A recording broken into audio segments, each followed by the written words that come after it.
Hey everybody, welcome back. My name is Prescott. I'm here at PsychSync, Sync Psychology, and today we are going to continue going through Chapter 9 from the OpenStax Online 2E textbook, Development.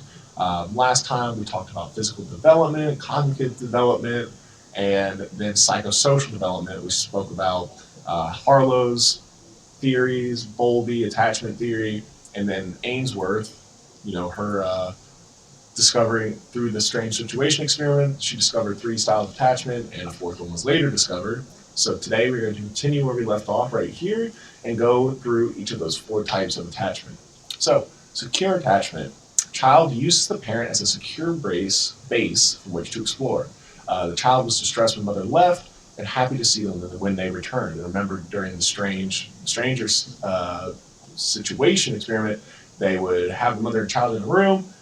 Stranger would come in, mother would leave, and then come back later to comfort the child. So in that experiment, the secure attachment, the child uses the parents as a secure base from which to explore. The child was distressed when mother left and was happy to see them when they returned. Common when caregivers are sensitive and responsive to needs. You have avoided, unresponsive to parent, does not use the parent as a secure base and does not care if parent leaves. Child was slow to show positive reaction when mother returned. Common when caregivers are insensitive and inattentive to needs. So basically not a very good mother. Then you have resistant, show clingy behavior, but then reject mother's attempts to interact with them.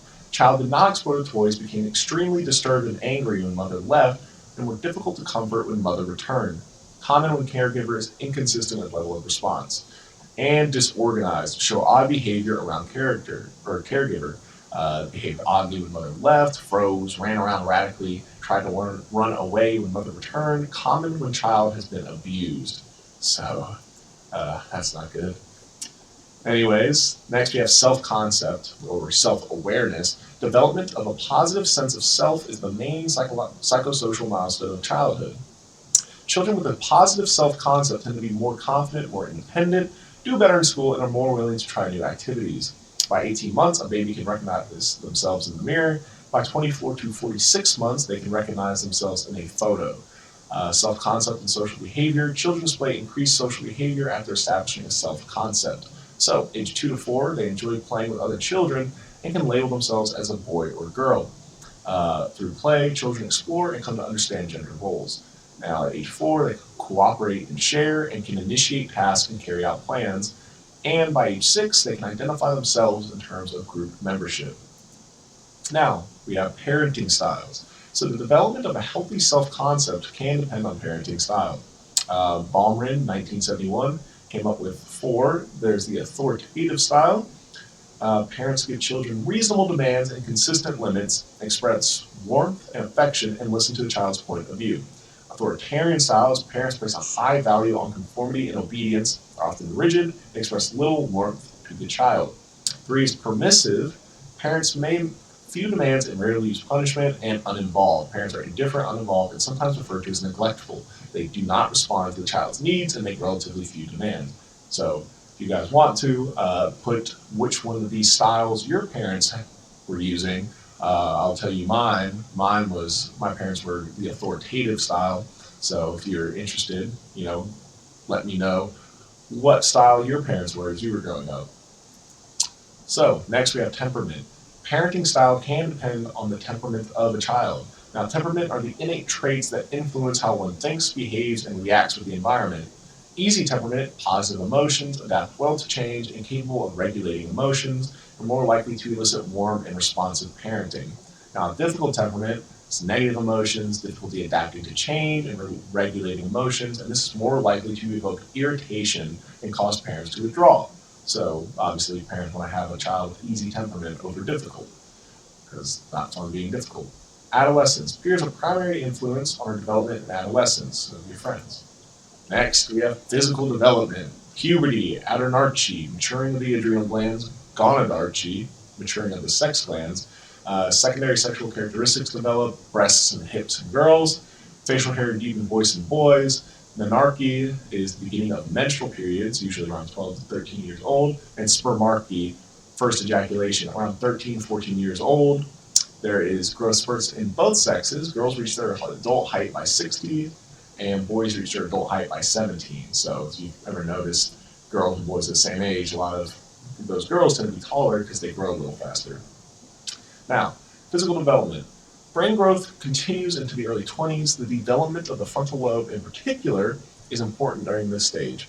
The frontal lobe is responsible for judgment, impulse control, and planning. It may explain why adolescents engage in increased risk-taking behaviors and emotional outbursts. So we have cognitive development. Teenage thinking is characterized by the ability to reason logically and solve hypothetical problems, such as how to design, plan, and build a structure. Some researchers believe this is due to an increase in mental capacity, development of new skills, and some researchers believe this is due to increases in processing speed and efficiency or improvements to existing skills. So, cognitive empathy, or theory of mind, is the ability to take the perspective of others and feel concern for others, so putting yourself in somebody else's boots. It increases in adolescence and is an important part of social problem solving and conflict avoidance. If you can visualize yourself as somebody else and their point of view, you're more likely to avoid getting into conflict because you can understand their point of view. Continuing on, we have psychosocial development, some more of this. Adolescents refine their sense of self as they relate to others. Who am I? Who do I want to be? They may adopt the values and roles that parents expect for them and may develop identities that are in opposition to their parents but align with a peer group. Peer relationships become a central focus in adolescents' lives. According to Hendrickson, adolescents are in the identity versus role confusion stage. Teens may experiment while they figure out their identity. Now we have parent-child relationships. So they are warm, healthy parent-child relationships associated with better grades and fewer school behavior problems. Up next, we have emerging adulthood is a relatively newly defined period of lifespan development and is 18 years to mid-20s. So I guess I'm in emerging adulthood right now. And identity exploration is focused on work and love. So why are people taking longer to grow up? It is a product of Western culture in current times. People are living longer, allowing them extra time to start a career and family. Higher levels of education are required for careers, and higher cultural value placed on taking time to explore options. We're not in a giant rush to grow up. So physical development, early adulthood, 20 to 40s, physical abilities are at their peak. Middle adulthood, 40s, 60s, your physical decline is gradual, skin loses elasticity, which causes wrinkles. Your visual acuity decreases, women experience menopause, men and women both tend to gain weight, and hair begins to turn gray. Now, late adulthood, 60s plus, skin continues to get wrinkly, reaction time slows further, muscle strength diminishes further, smell, taste, hearing, and vision all decline. Physical declines of middle and late adulthood can be minimized with proper exercise, nutrition, and an active lifestyle. So you can keep those kind of declines to a minimum. Now we have cognitive development, and cognitive abilities remain steady throughout early and middle adulthood. You have crystallized intelligence, information, skills, and strategies gathered through experience remain steady or improves, and then fluid intelligence, information processing abilities, reasoning, and memory begins to decline. Cognitive activities such as playing mahjong, chess, or other games can keep you mentally fit and delay cognitive decline. The same is true for solo pastimes like reading and completing crossword puzzles. And next we have psychosocial development. I keep saying that, I should stop saying that. Theorists believe that as we age, we need to continue to have meaning in our lives. Many adults define themselves by their job or relationships with family. So employment and well-being. Job satisfaction is closely tied to work that involves contact with other people, is interesting, provides opportunities for advancement, and allows you some independence. Next, we have relationships and well-being. So positive influences on well-being include having a stable marriage and having children, which is initially stressful but rewarding later, seeing them grow up. So, socio-emotional... Oh, that's weird. Oh, sorry, my mouse froze up on me. Socio-emotional selective theory. As we get older, our social support and friendships dwindle in number but remain as close, if not more close, than our earlier years. And we have the bad part, death and dying. Culture and individual backgrounds influence how we view death. So Elizabeth Kubler-Ross, 1969, came up with the 5 stages of grief.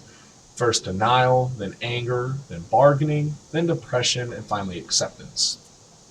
So we have some figures here. Cemetery, scattering ashes, pyre. So different cultures, societies, and religions have varying practices surrounding death. For example, people's bodies may be buried in a cemetery, like I said, figure A, cremated and buried at sea in the U.S. Navy ceremony, or cremated, such as in this Hindu ceremony in Bali. And that's a wrap, everybody, of Chapter 9.